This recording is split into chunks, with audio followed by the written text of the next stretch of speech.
The rhythmic thrum of the idling engine, the one that usually meant freedom, success, a job well done, it was suddenly, jarringly, replaced by something else.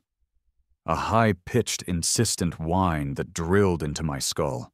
It wasn't a drone, it was Brenda, and she was screaming. I'm sitting on my porch, the morning sun warm on my face, sipping my coffee. The usual quiet hum of the rural airstrip, my private little slice of heaven, is missing. That's when I hear it. Not the distant drone of a Cessna taking off, but the shrill, unmistakable voice of Karen. Again. My stomach drops. My business, my passion, my whole damn life was about to become collateral damage in another of Brenda's HOA crusades. I can feel the tension in my shoulders tighten, anticipating the fight. "You cannot be serious, Miss Brenda," I hear Old Man Henderson practically shouting from his hangar. He's usually so calm, a stoic pillar of the community, but Brenda, with her meticulously manicured lawns and her relentless HOA rules, could drive a saint to profanity. This wasn't a debate, it was an inquisition. And Henderson, bless his heart, was on the rack. I put down my coffee, the ceramic mug clinking a little too loudly in the sudden absence of morning birdsong. Every instinct screams at me to stay put, to pretend I don't hear it. But I know better. Ignoring Brenda only makes her louder. I walk towards the fence that separates my property from the main access road to the airstrip. I see her, a small, formidable woman, red in the face, waving a laminated sheet of paper like it's a holy decree. Brenda, our HOA president, or as I like to call her, HOA Karen. The morning light glints off her perfectly coiffed hair, making her look like a tiny, furious, and very shiny general. "It's in the bylaws, Mr. Henderson," she screeches, her voice cutting through the morning air like a rusty saw. "Section 4B, subsection 7, noise abatement and aesthetic harmony. This airstrip, with its constant commotion and unsightly aircraft, is a direct violation of community standards." She punctuates each word with a jab of the laminated paper, as if physically assaulting the air will make her point more valid. Henderson throws his hands up in exasperation, a gesture I've seen countless times from countless victims of Brenda's bureaucratic wrath. "We've been here for 50 years, Brenda. This airstrip was here before half these houses were even built." He's practically pleading, but Brenda has no mercy in her eyes. Only bylaws. I lean against the fence, the rough wood digging into my forearms, a knot tightening in my chest. This isn't new. Brenda moved into the development a year ago, fresh from some cookie-cutter suburban nightmare, and she's been on a crusade against anything that remotely resembles rural charm ever since. The grass being too long, the unapproved garden gnomes, the color of Mrs. Gable's bird bath, and now, with the audacity of a true tyrant, the airstrip. My livelihood, my freedom, my very existence apparently offended her refined sensibilities. My phone buzzes. It's a text from my pilot, Mike. "Karen's got the road blocked, says no planes in or out. She's got a whole posse of busybodies with her." I stare at the line of cars, sedans, and SUVs mostly, parked haphazardly across the entrance to the airstrip, creating an impromptu, completely illegal roadblock. It's not just Brenda. There's Mrs. Peterson, who complains about my dog barking at squirrels. The squirrels, I might add, are the real menace. And Mr. Davies, who once tried to fine me for having non-conforming mailboxes, a full-blown blockade. This isn't just about noise, it's about control. And the power trip was practically radiating off Brenda in waves. "Excuse me, Mr. Miller," Brenda's voice carries over, her eyes narrowing on me like I'm a particularly egregious weed in her perfect garden. Are you aware that your oversized metal monstrosities are disturbing the peace and lowering property values? She actually says metal monstrosities with a sniff, as if the very phrase offended her delicate nostrils. I take a deep breath, trying to keep my voice even, despite the heat rising in my face. Brenda, these metal monstrosities are how I make a living, and this airstrip is zoned for aviation. It has been for decades. I gesture vaguely at the official-looking signage, now largely obscured by Brenda's minivan. "Not anymore," she declares triumphantly, holding up another document, this one even thicker than the last. It looks like a binder. My stomach clenches. The HOA board, after due consideration and a unanimous vote, has declared this airstrip a nuisance property and has initiated proceedings to restrict its use. Effective immediately, no aircraft operations are permitted. My jaw tightens. Unanimous vote? I'm on the board. Or at least I was supposed to be. I was out of town dealing with a critical supply run to a remote research station, and she clearly pulled a fast one. My blood starts to boil. This isn't just an inconvenience. This is a direct attack on my business, my passion, my entire way of life. I run a specialized air delivery service for remote communities, medical supplies, food, equipment, whatever they need. And today I have a critical shipment of medical supplies waiting. They need those supplies. Lives depend on it. Brenda doesn't seem to care. "You can't do this, Brenda," I say, my voice low, a warning note barely hidden beneath the surface. "This isn't just about my planes. People rely on those deliveries. Up north. They're waiting." She actually smirks. A cold, condescending smirk. "That's hardly the concern of the Homeowners Association, Mr. Miller. Our concern is property values and a peaceful living environment. Perhaps you should consider a new line of work, one that doesn't involve so much noise." That's it. That's the line. The one that snapped something inside me. I feel a strange calm wash over me. The kind that comes right before you do something utterly ridiculous, something that will make headlines, something that will haunt Brenda's dreams. This isn't about HOA rules anymore. This is personal. This is about Brenda trying to steamroll over everything I care about.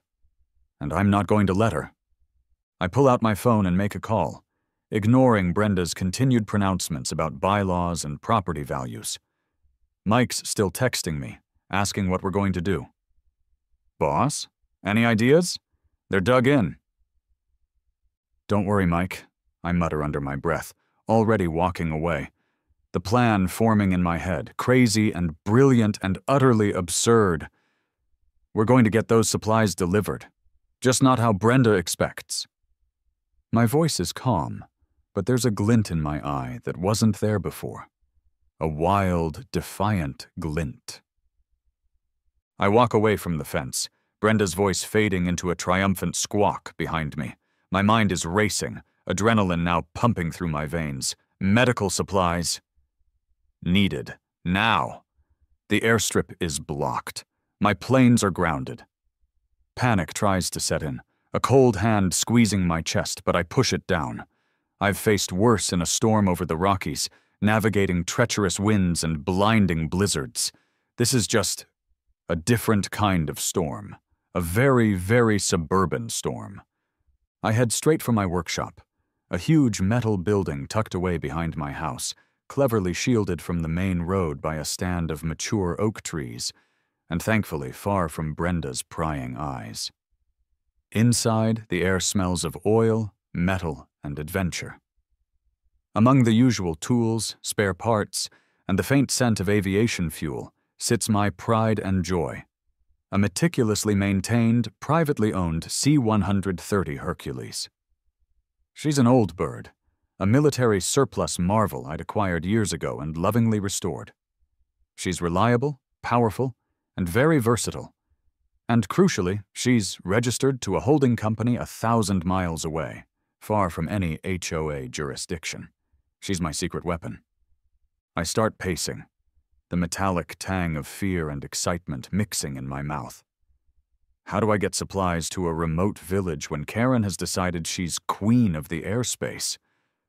My eyes sweep over the Hercules, its imposing silhouette dominating the workshop. A wild, completely insane, utterly brilliant idea sparks. It's so absurd it just might work. It feels like the universe itself is winking at me. My phone rings. It's my attorney, Mark. He's sharp, by the book, and a healthy dose of sarcastic. "Hey, Mark, you heard about Brenda and the Airstrip?" "Heard? My phone hasn't stopped ringing. Henderson called me. Old Mrs. Gable called me. Brenda's gone full dictator. What's the legal standing here? We can file an injunction, but that'll take days. You got a week to spare?" Mark's voice is tinged with that familiar, weary amusement reserved for my more unconventional endeavors. "Days we don't have. I've got a critical shipment. Medical supplies for the folks up north. They're waiting." I keep my voice steady, professional. This isn't a joke to me, even if the method I'm about to propose is hilarious. "Right. So what's the plan, hotshot? You going to sneak a plane out in the dead of night? Dig a tunnel under her minivan?" Mark asks, a hint of laughter finally breaking through his lawyerly facade. "Better. I need to know the airspace regulations for parachute drops over private property, specifically my private property, and what the rules are for a C-130 flying at lower altitudes in a residential area, hypothetically speaking, of course." There's a pause on the other end of the line. A long, stunned silence. Then, a sputtering sound. "You're joking, right? A Hercules? Over your house?" Mark asks, his voice thick with disbelief, then morphing into outright laughter. "You finally lost it, Miller. Completely unhinged." Do I sound like I'm joking, Mark? I keep my tone flat, serious. The humor will come later. Right now it's about the mission. Another pause, longer this time. I can almost hear his legal mind whirring, sifting through statutes and precedents. Okay, this is either genius or completely insane. Probably both, knowing you. Give me 10 minutes. Don't do anything too stupid before I call you back. And for God's sake, don't get arrested. I have a golf game. I grin. Too late for that, Mark. Too late. While I wait, I pull out maps, check weather patterns, and start plotting coordinates on my computer. My property isn't small. It's a good 40 acres, mostly undeveloped land that backs up to a dense forest, far from any of Brenda's neighbors. There's a decent patch near the back, cleared for emergencies. That would work. I'd have to be precise. Very precise. A few yards off, and those medical supplies could end up in Mr. Davies' prize-winning rose garden. That would be another HOA violation. The phone rings again. It's Mark. His voice is still tinged with disbelief, but there's a new note of grudging admiration. All right, you magnificent madman. Here's the deal. Federal aviation regulations usually trump local ordinances, especially for non-commercial private operations over your own property. If you're not landing, you're just dropping things, like a really big, really loud, very expensive stork. As long as you're not endangering anyone, causing damage, or violating any specific FAA restrictions on parachute operations, it's a gray area. A very, very gray area. You planning on jumping yourself? No, just the cargo. It'll be a controlled precision drop. I've done it before, delivering to isolated research stations in the Arctic. Just usually not from my own personal Hercules over my own backyard. And usually not to spite an HOA president. Mark laughs. A real belly laugh this time, loud enough to echo in the workshop. You really are something else, Miller. Look, I'd still advise against it, for liability reasons. People get jumpy when large aircraft drop things over their houses. But legally, it's a stretch. But you might just be in the clear. Just make damn sure no one's in the drop zone. And make sure the HOA Karen knows it's happening. Subtly. Very subtly. You don't want to give her actual ammunition for a harassment suit. Oh, she'll know, I say, a mischievous glint in my eye. She'll definitely know. And subtle isn't exactly my style, Mark, especially when dealing with Brenda. He groans. God help us all. The next few hours are a blur of frantic yet methodical activity. My workshop becomes a hive of controlled chaos. I call my team. Mike, my pilot, is on board immediately, his voice cracking with suppressed laughter when I explain the plan. A Hercules, boss? Over your own place? You're a legend. This is going to be epic. His enthusiasm is contagious, and I feel a surge of energy. Just make sure she's prepped for a cargo drop, Mike. All systems green. And get her to a municipal airport a few hours away. We need to be discreet at first. Fly under the radar, so to speak, until the grand entrance. Then I call my trusty contractors, the Miller brothers, Jed and Bob. They're local legends, grizzled, no-nonsense guys who can fix anything, build anything, and keep a secret better than a Swiss bank account. They usually handle building sheds, fixing fences, or the occasional plumbing emergency, but they're resourceful. More importantly, they hate Brenda. Jed, I need you to set up a small, temporary landing zone, I tell him, trying to keep my voice casual. Cones, markers, maybe some floodlights if it runs late. Minimal fuss, highly visible from a distance. A landing zone for what, boss? Jed asks. Always practical, never one for vague instructions. You getting a new tractor delivered? For incoming packages, I say, trying to keep a straight face, the corners of my mouth twitching. Very important packages. Perishable. And keep an eye on Brenda. She's currently staging a blockade at the airstrip. HOA Karen, huh? Jed chuckles, a low rumbling sound. Say no more. We'll make sure it's visible. Consider it a public service. Maybe we'll set up some bleachers for the show. I grin. Just the markers, Jed, no bleachers. We want maximum impact, minimum fanfare. I oversee the packing of the medical supplies. Everything is secured, triple-checked, and loaded into special airdrop containers. These aren't flimsy cardboard boxes. They're heavy-duty reinforced containers designed to withstand a parachute deployment and a hard landing. Each one is equipped with a small GPS tracker and a bright orange streamer, so they're easy to spot once they hit the ground. The precision required for this kind of operation is immense. One wrong move, and it's a disaster. But the thought of Brenda's face? That's enough motivation to ensure every knot is tied, every buckle secured.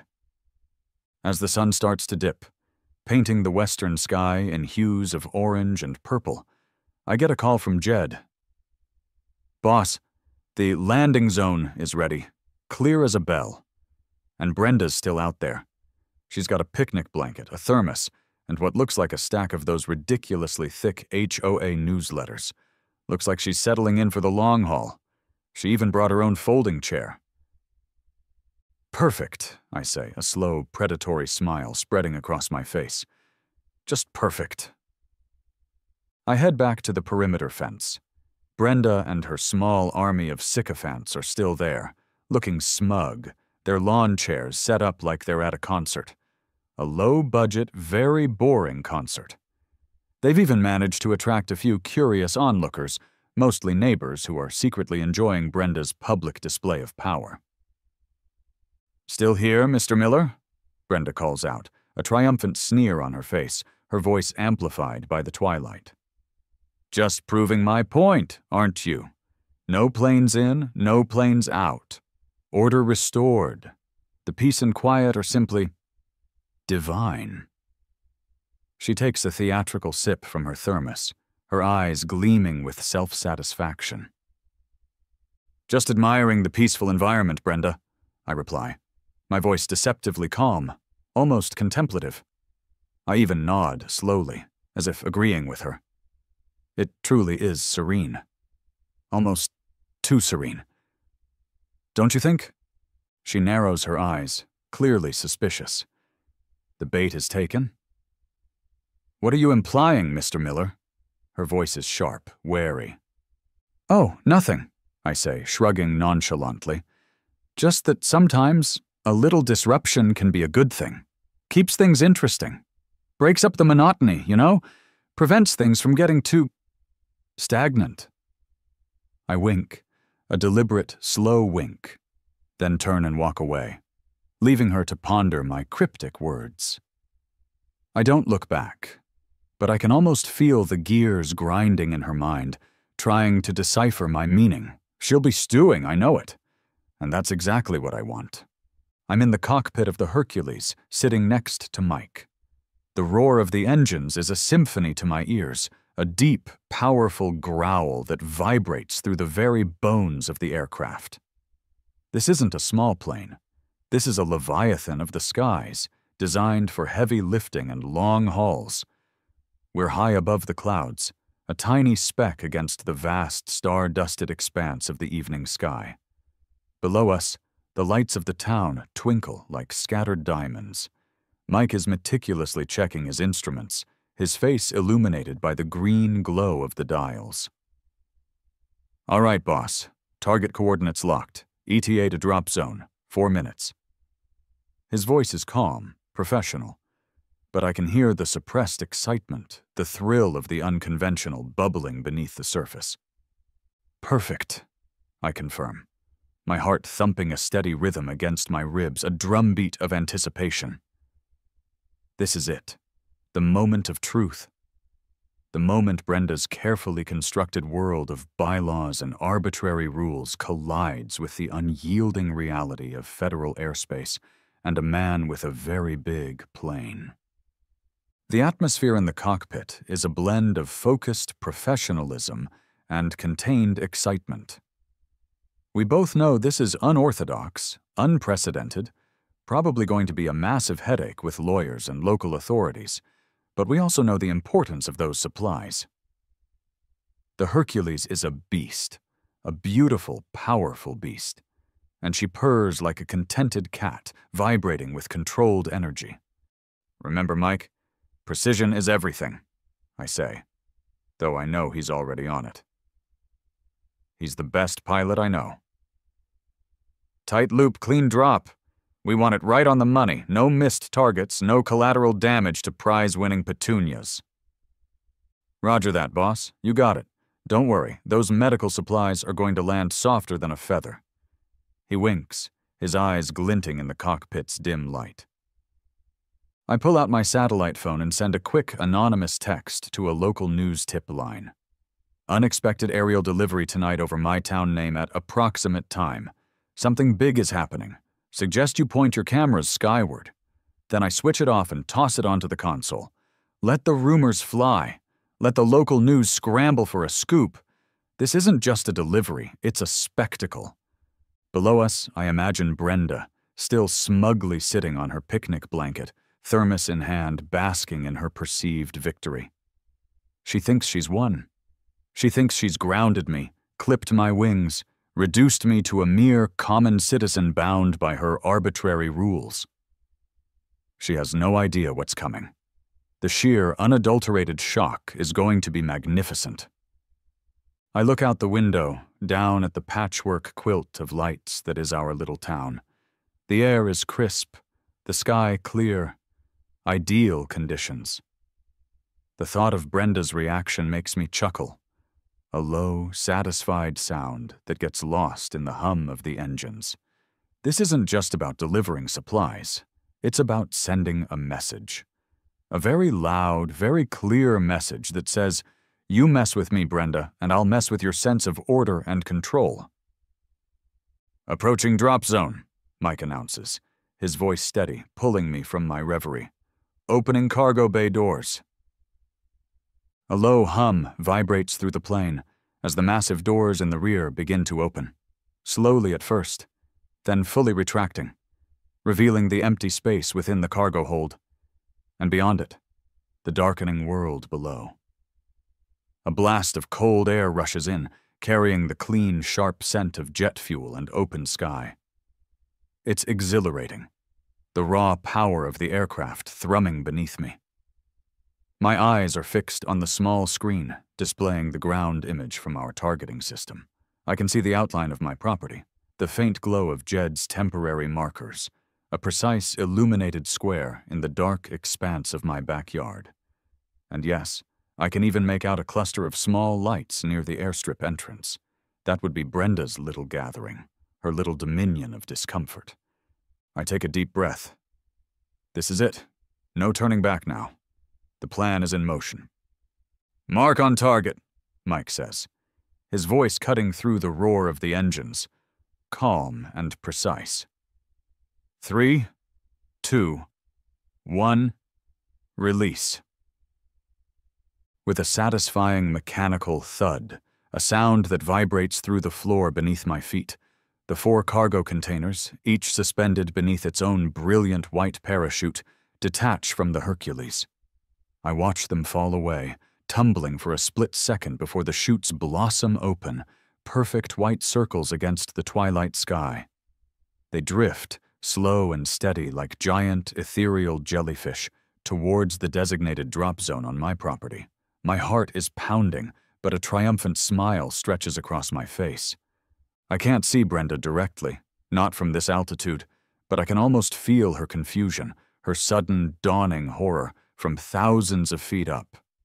The subtle art of show, don't tell is about to be deployed on a grand scale. No need for arguments, no need for shouting. Just a simple, undeniable, massive statement. "Good release, boss," Mike confirms, his voice thick with suppressed laughter. "Looks like they're heading right for the markers. Perfect bullseye." We bank hard, the mighty Hercules tilting gently, making a wide, slow circle.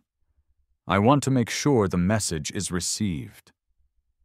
From this height, the Hercules is a colossal shadow, its engines a deep, resonant rumble that would carry for miles, shaking windows, rattling teacups. It's not a subtle whisper, it's a roaring declaration. It's the sound of federal airspace laughing in the face of local bylaws. Down below, I picture the scene. Brenda, probably mid-rant about lawn gnomes or the audacity of certain neighbors, suddenly hearing the unmistakable, earth-shaking sound of a large military transport plane directly overhead. The kind of plane that definitely does not land on small rural airstrips. The kind of plane that makes people look up, their jaws dropping, their conversations dying on their lips. Then, the parachutes, floating down, pristine white against the deepening blue, carrying their precious cargo, right into my backyard. The irony isn't lost on me. She blocked the ground, so I took to the sky. She tried to chain me down, so I simply went higher. Much, much higher. Mike gives a triumphant whoop, his grin visible even in the dim light. "Looks like a perfect bullseye, boss. They're down, right on the money." He punches the air with his fist. I lean back in my seat, a wide, satisfied grin spreading across my face. "Let's head back, Mike. Our work here is done. For now."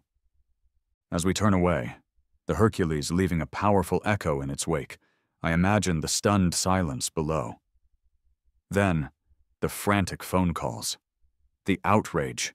The sheer, unadulterated fury of HOA Karen, watching her carefully constructed blockade rendered utterly meaningless by a few parachutes and a very loud airplane that seemed to materialize from thin air. I can almost hear her screeching now. It's a beautiful sound. Landing at a municipal airport a few hours away, far from the immediate fallout zone, I immediately check my phone. It's blowing up. Texts, calls, emails. The local news is already running with it, faster than a wildfire. "Mysterious airlift over rural community," one headline screams, flashing across a news ticker. Another says, "HOA blockade circumvented by aerial supply drop." The comment sections are a glorious mess of outrage, confusion, and outright cheers. Someone's even started a hashtag, #HerculesHero. My face feels warm with a mixture of embarrassment and triumph. I have a voicemail from Mark, my attorney. He sounds exasperated, but I can hear the suppressed laughter bubbling just beneath the surface of his professional tone. Miller, you absolute maniac. My God, the police are calling me. Brenda's calling me every 10 minutes, threatening to sue me. You, the plane, the manufacturer of the plane, probably the clouds themselves. The FAA is not calling me, which, frankly, is a miracle and a very, very good sign. But seriously, what in the name of all that is holy did you do? I call him back, stifling a laugh. Just made a delivery, Mark. Essential medical supplies. The ground route was temporarily inaccessible. Had to improvise. Temporarily inaccessible? He roars. Then sighs dramatically. Look, she's threatening lawsuits, injunctions, restraining orders, an impeachment vote against me for being your lawyer. You name it. But honestly, the optics are terrible for her. Absolutely abysmal. HOA Karen blocks medical supplies, local hero circumvents bureaucracy. That's the narrative. You've basically turned her into a cartoon villain, a real-life Grinch, only instead of stealing Christmas, she's trying to stop bandages and antibiotics. That was never my intention, Mark, I say, trying to sound innocent, failing spectacularly. Just solving a problem, creatively. Uh-huh, he says dryly. Just be ready for a fight. A very public, very amusing fight. But a lot of people are actually rooting for you. My kids think you're a superhero. I hang up, a genuine smile on my face. Mark, for all his protests, clearly enjoys the chaos I bring to his otherwise sedate legal life. I drive back to my property, the night air cool and crisp. Jed and Bob are already there, overseeing the retrieval of the cargo. The medical supplies are safe, undamaged, neatly stacked near the workshop. Perfect drop, boss.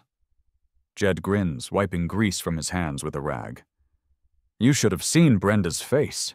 Priceless. She looked like she swallowed a lemon and then realized it was a live grenade. And then she went absolutely livid.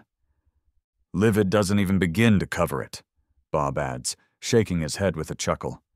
She was having a full-blown meltdown, waving her hands, screaming about federal violations and unprecedented aerial assault. It was beautiful. We start moving the supplies into the workshop. Suddenly, the familiar blue and red lights of a police cruiser cut through the darkness. It pulls up to the property, and an officer gets out, looking tired, his shoulders slumped. Mr. Miller? That's me, officer, I say, stepping forward, hands in my pockets, trying to look as innocent and unassuming as a man who just airdropped several tons of cargo from a military transport plane can look. We've received numerous complaints about excessive noise and unauthorized aerial activity. He gestures vaguely towards the sky, then towards the still-present line of cars blocking the airstrip. Specifically, a very large aircraft, and several witnesses report parachutes. I was just making a delivery, officer, I explain calmly, my voice smooth as silk. Essential medical supplies. You see, the usual ground access was, shall we say, obstructed, unexpectedly. So I had to find an alternative. I nod subtly towards the barricade, a silent indictment. The officer glances towards the still-present line of cars blocking the airstrip entrance, then back at me. He sighs, rubbing his temples, a weary veteran of small-town disputes. Right, look, I get it. We've dealt with Miss Jenkins before, but we still have to investigate. Do you have permits for this kind of operation? A private citizen operating a C-130 over residential areas isn't exactly standard procedure. The aircraft is privately owned and registered, officer, far from any HOA jurisdiction. And the cargo was dropped over my own private property, I explain, recalling Mark's carefully worded advice. No direct endangerment to persons or property. As you can see, the cargo is safely collected. No damage. It's a bit of a gray area, officer. Federal airspace, private land, essential goods, and frankly, the folks up north really needed these supplies. He pulls out his notepad, but there's a flicker of something in his eyes, a hint of admiration, perhaps. Just try to keep future deliveries a little less Dramatic, Mr. Miller. We're trying to keep the peace here, and my ears are still ringing. I always try, officer, I say, a genuine, unrepentant smile spreading across my face. But sometimes, peace needs a little dramatic intervention, especially when medical supplies are involved. He shakes his head, a faint, almost imperceptible smile playing on his lips, and walks back to his cruiser. He doesn't issue a citation, just a warning. I count that as a win, a huge win.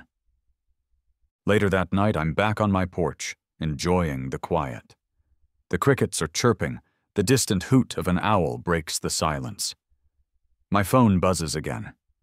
It's a group text from Henderson, Jed, Bob, and some of the other long-time residents. Pictures of the parachutes, messages of support, emojis of cheering crowds and triumphant eagles.